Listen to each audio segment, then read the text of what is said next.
The purpose of this project is to discuss how the senses are affected by walking around the built environment of downtown Phoenix and the way that your senses in turn manipulate your actions. So what I did to illustrate my average experience was I filmed my walk home from the ASU downtown campus, which is at 1st Avenue in Fillmore, all the way to my front doorstep at 6th Avenue in Fillmore. When sensing the built environment, you're not limited to the five senses. It goes beyond. It goes to a sense of time, a sense of community, a sense of pride, a sense of safety. And all of these senses actually manipulate what you do and your desire to do these things.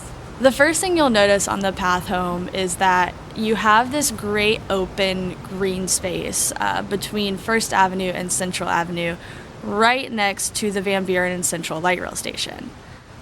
Great open grassy space does not necessarily mean that people are going to use it.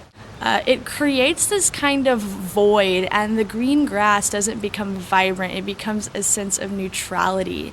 It gives you a sense of isolation. You feel like people aren't outside. There's nobody here to engage with, and you almost get this sense of feeling lonely. I've lived at 6th Avenue in Fillmore for about a year.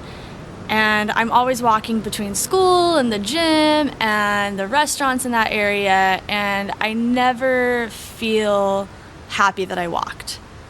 It usually is an experience that encourages me to take my car next time. In Jeff Speck's book, Walkable Cities, he discusses something that he calls the general terms of walkability.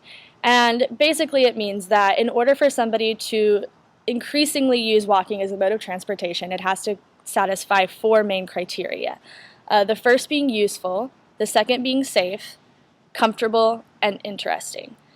Do I think the downtown urban environment fosters all these qualities? No, not really. If you live downtown Phoenix right now, you can't access things like a grocery store without getting in your vehicle and driving. When most of the buildings that I pass are vacant or they don't have street level access, it doesn't make my walk useful. It doesn't make it any easier for me to access businesses if they have a giant parking lot standing between me and the sidewalk. My question lies in why are we so obsessed with keeping all of this neutral, lifeless space? We can't go on thinking that because we change things up and have things that don't necessarily match up next to each other, that we're going to kill design principles. It doesn't work that way. We need that visual disruption to keep us interested and to keep us wanting to walk around and engage and explore.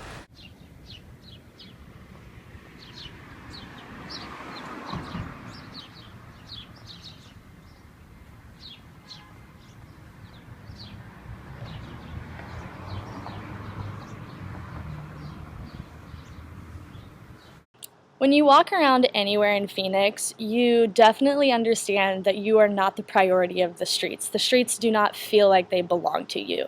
You sense that you are in danger by navigating the city on foot.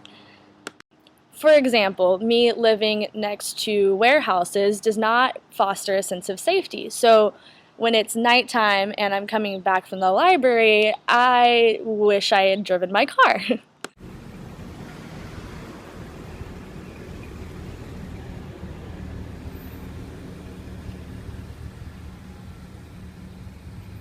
When the streets aren't properly lit and I can't see in front of me and I can't see people's faces and I can't see across the vacant lots, it also decreases my sense of safety and additionally makes me wish I would have driven my car.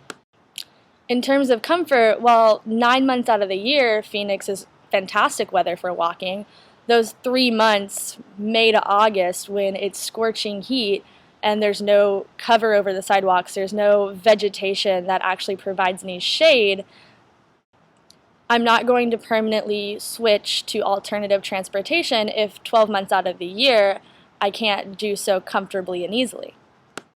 In the realm of interesting, if my senses aren't captivated, if I'm not smelling wonderful food baking, if I'm not interacting with people, if I'm not socially engaged, if I'm seeing dull spaces and neutral colors, I'm not going to find my walk interesting, and it's going to increase my sense of time.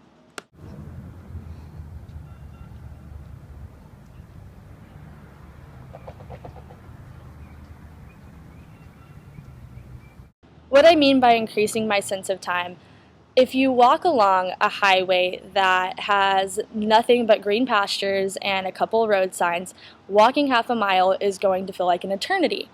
Versus if you walk down Mill Avenue, where there's always something to look at, always people passing, a half a mile isn't going to seem like a very far distance because your mind is otherwise preoccupied.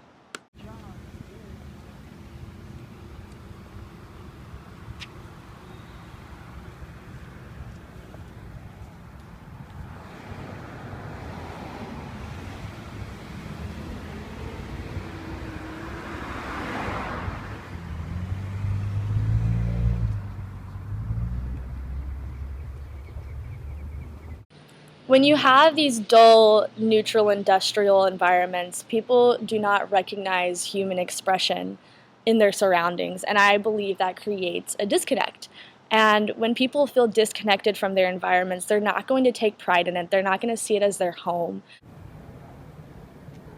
See, Penaloza had this belief that great public space is a sort of magic, that it can literally yield happiness for those that engage and experience it.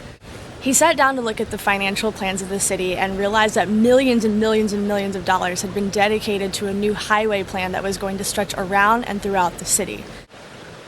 So Penaloza takes the highway plan and decides that they are not going to build the highway and instead decides to allocate the funds to recreate public space. There's this Albert Einstein quote that says that anybody who does not have the capacity to stand in awe is as good as dead. So when we create environments that are dull and neutral and without a sense of expression that don't captivate the senses, are we fostering this environment that breeds apathy?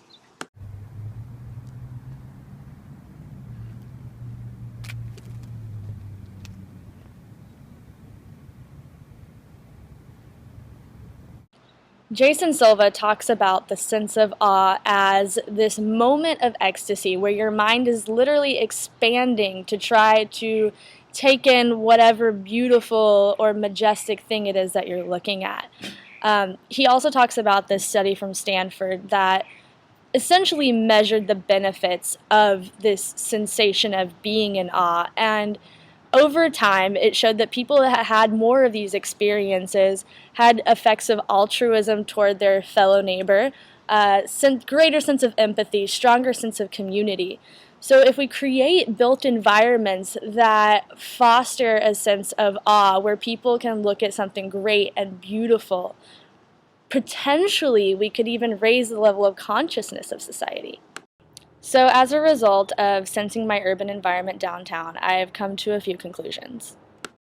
When somebody visits a new place, normally they head to the industrial center where the skyscrapers are, and that's where they assume that the most activity is going to be, where the most street life is going to be. In Phoenix, this is actually a point of disappointment. When you walk around, yeah, you may run into a couple people walking their dog or pushing a baby stroller, but the street doesn't feel alive. You don't feel the presence of people. Additionally, the downtown area does not support a sense of me connecting to other humans. It doesn't foster an environment where I'm looking at public art, I'm looking at interactive businesses or cool architectural spaces. A lot of it is parking lots, parking garages, and otherwise void spaces. Enrique Penaloza in Bogota, Colombia provides an amazing real-world example that no city is beyond restructuring and adaptive reuse to revitalize the area and create a sense of life back to the streets. If a place that was internationally known to be crime-ridden, traffic congested, and totally unfostering of social engagement can completely turn around, I think Phoenix can as well. If people truly feel like a place is their home, they're going to take care of it, they're going to engage in it, they're going to meet their neighbors, they're not going to litter, they're going to take care of the resources that are available to them. If we want progress to be a part of the future of Phoenix, we need to build based on innovation. We need to build on the ideas that are out there, not barely keeping up with what's existing. As of right now, the Downtown Phoenix Inc. plan that was established and paraded by the mayor, Greg Stanton, It calls for all new development to have the first level be an interactive business of some sort. I feel like if we're building for the future, then this is not exactly ambitious. Ultimately, if we want to hope to revitalize the downtown Phoenix area, we're going to have to instill several more points of the human element back into the streets. Doing it right, everybody will be dancing and we're feeling it right. Everybody will be dancing and be feeling it right. Everybody will be dancing and we're feeling alright. Everybody will be dancing tonight, doing it right.